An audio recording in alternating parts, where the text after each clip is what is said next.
សួស្តីបងប្អូនណាថ្ងៃនឹងពាក់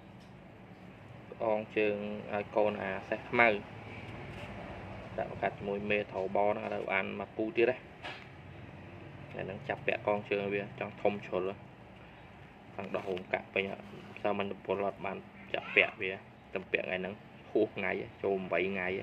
ខាងប៉ុណ្ណាណៃហើយតែពាក់កងជើងឲ្យវាលេខ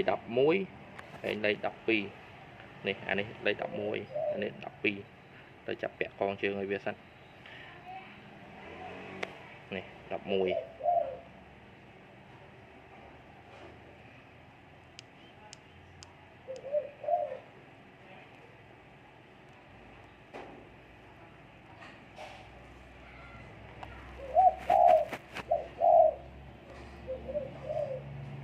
ជុកអាច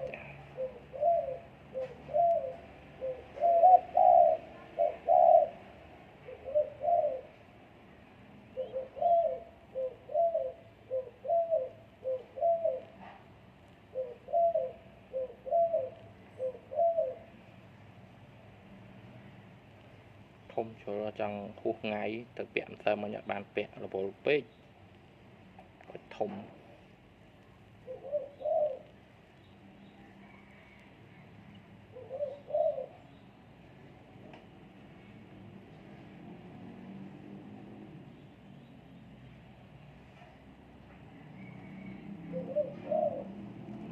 ចង់ធំជ្រុលឆ្លោះពេក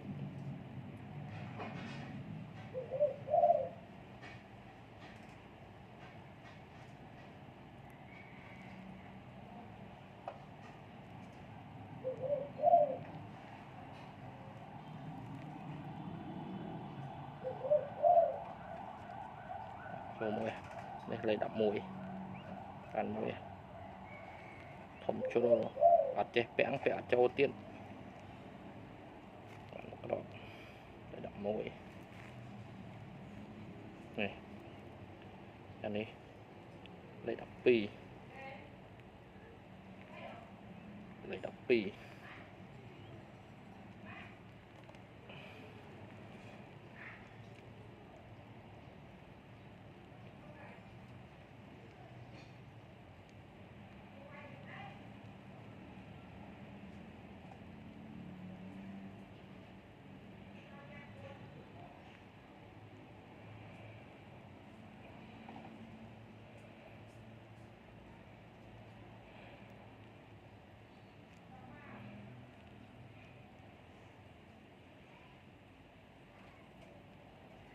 លុចឲ្យចូលទៅ12នេះបាទណាចូលកូនអាសេះខ្មៅដាក់ជាមួយមេត្រូបបានមកគូទៀតដែរអែមនេះឆ្លោះអានេះ11អានេះ12